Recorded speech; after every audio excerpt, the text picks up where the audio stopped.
Hello everyone, welcome to ए के Y S education. इस video में हम लोग भारतीय राष्ट्रीय कांग्रेस के इम्पॉर्टेंट फैक्ट्स के क्विक रिवीजन करेंगे।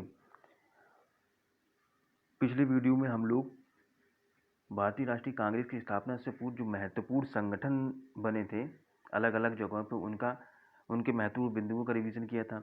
इस वीडियो में हम भारतीय राष्ट्रीय कांग्रेस की स्थापना से होती है तो उसके अंतर्गत जो महत्वपूर्ण बिंदु आते हैं उनका जल्दी से रिवीजन करेंगे। कौन कौन से क्वेश्चन यहाँ से पूछे जा सकते हैं। जो भारतीय राष्ट्रीय कांग्रेस होती है उसकी स्थापना 28 दिसंबर 1885 ईस्वी को बम्बई के गोकुलदास तेजपाल संस्कृत कॉलेज भवन में होती है। A.O. ह्यूम के द्वारा होती है।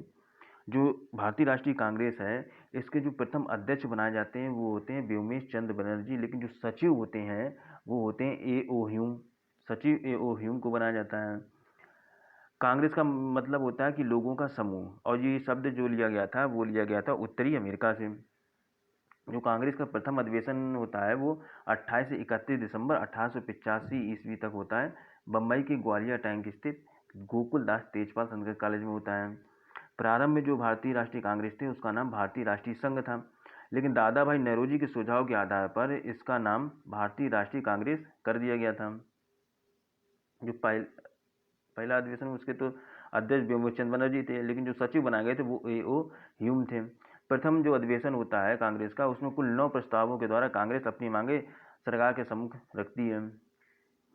फिर देखते हैं कांग्रेस का दूसरा अधिवेशन। जो कांग्रेस का दूसरा अधिवेशन 1886 ईस्वी में कलकत्ता में आयोजित होता है। इस अधिवेशन की घोषणा प्रथम अधिवेशन में ही कर दी गई थी कि जो कांग्रेस का दूसरा अधिवेशन होगा वो 1886 ईस्वी में कलकत्ता में होगा। इसमें जो अध्यक्ष बनाए जाते हैं वो दादा भाई नौरोजी बनाए जाते हैं इस।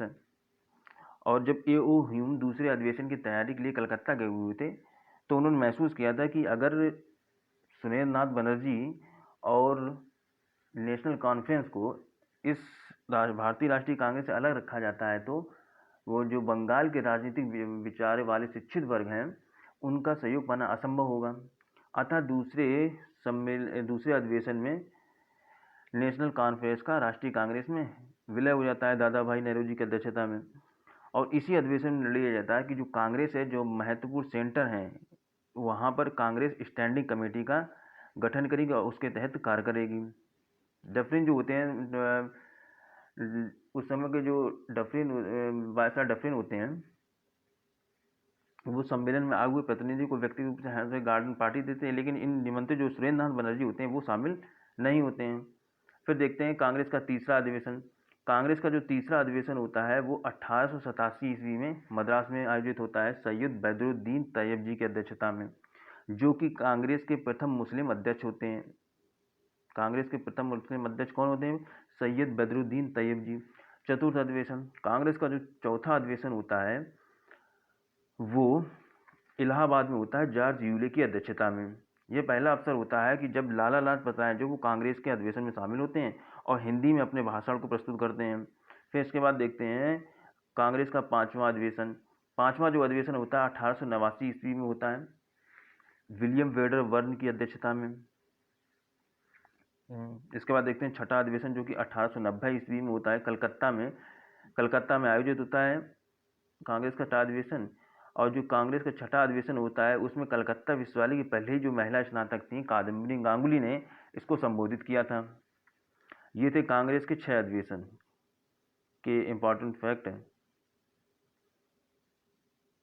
चलिए फिर से कुछ रिवीजन करते गए कांग्रेस के बारे में। कांग्रेस की स्थापना हुई 28 दिसंबर 1885 ईस्वी को बम्बई के गोकुलदास तेजपाल संस्कृत कॉलेज में। संस्थापक होते हैं A.O. ह्यूम। अध्यक्ष जो होते हैं वो व्योमेश चंद्र बनर्जी को बनाया जाता है। जो कांग्रेस का प्रथम अधिवेशन होता है वो कलकत्ता में होता है। जो कांग्रेस का प्रथम अधिवेशन होता है वो बम्बई में होता है। इसकी स्थापना के साथ ही होता है 28 से 31 दिसंबर 1885 ईस्वी को। इसके एक साल बाद कांग्रेस का दूसरा अधिवेशन होता है कलकत्ता में दादा भाई नौरोजी की अध्यक्षता में। फिर इसके एक साल बाद कांग्रेस का तीसरा अधिवेशन होता है मद्रास में होता है सैयद बदरुद्दीन तैयब जी की अध्यक्षता में, जो कि प्रथम मुस्लिम अध्यक्ष होते हैं। फिर कांग्रेस का चौथा अधिवेशन होता है इलाहाबाद में होता है जॉर्ज यूले की अध्यक्षता में 1888 ईस्वी में। 5वां फिर बम्बई में हो जाता है। पहला बम्बई में होता है, इसके बाद 5वां फिर बम्बई में हो जाता है विलियम वेडरबर्न की अध्यक्षता में। इसके बाद 6ठा फिर कलकत्ता में हो जाता है। चलिए, तो ये थे कांग्रेस के महत्वपूर्ण अधिवेशन। फिर इसके बाद देखते हैं स्वतंत्रता संघर्ष का प्रथम चरण। जो स्वतंत्रता संघर्ष हमारे की शुरुआत होती है, उसके प्रथम चरण के अंतर्गत कौन कौन से महत्वपूर्ण बिंदु उनका रिवीजन करेंगे।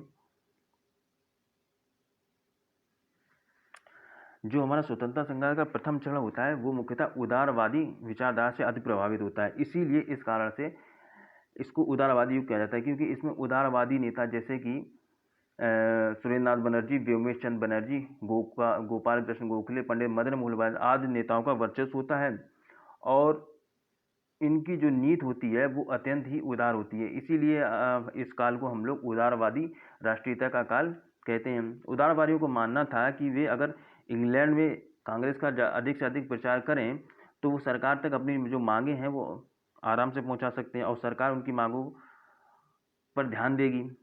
इसी क्रम में जो उदारवादी होते हैं वो इंग्लैंड में इसका प्रचार प्रसार करते हैं।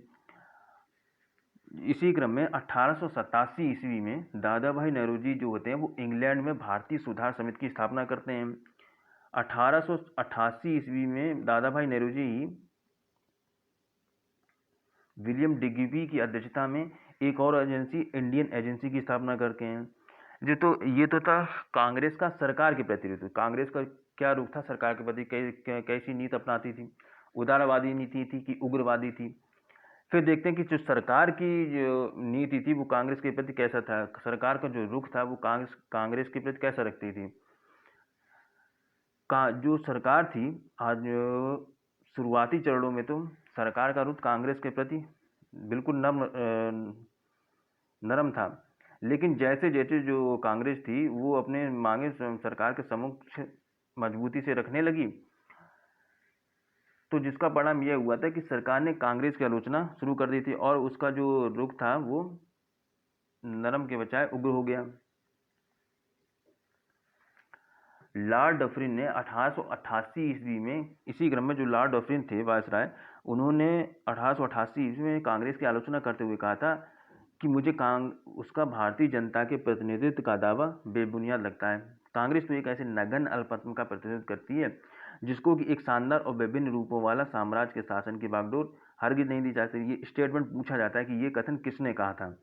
फिर इसी क्रम में एलिनी द्वितीय ने कहा था कि हमने भारत को तलवार के बल पर जीता है और इसे तलवार के बल पर ही अधीन रखेंगे। जबकि कर्जन ने कहा था कि कांग्रेस का महल भरभरा रहा है और भारत में रहते ये मेरी अंतिम इच्छा है कि मैं इसके शांतिपूर्ण मित्र में सहयोग कर सकूं।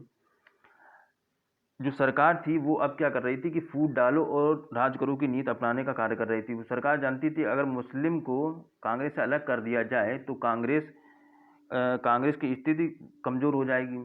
इसी क्रम में जो ब्रिटिश सरकार थी मुसलमानों को कांग्रेस से अलग करने के लिए उनमें विरोध की भावना बनना शुरू कर दिया था और उनके प्रयासों को सफलता तब मिली थी जब 1888 ईस्वी में सर सैयद अहमद खान ने एंग्लो मुस्लिम डिफेंस एसोसिएशन की स्थापना की थी।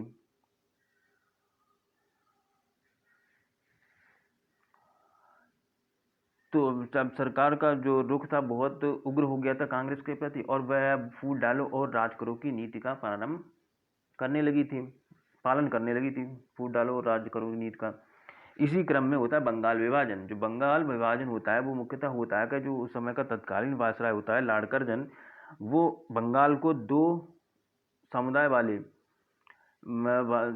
वाले भागों में अलग करना चाहता है। एक तरफ तो हिंदू और मुस्लिम वाले भागों में बांटने का प्रयास करता है। इसी क्रम में होता है बंगाल विभाजन जो कि होता है 1905 ईस्वी को लॉर्ड कर्जन वायसराय जो होते हैं उस समय उनके समय में होता है। इसके जो बंगाल विभाजन है इसके जो महत्वपूर्ण इंपॉर्टेंट फैक्ट हैं इसको हम लोग नेक्स्ट वीडियो में कवर करेंगे। Till that stay with us and thank you very much.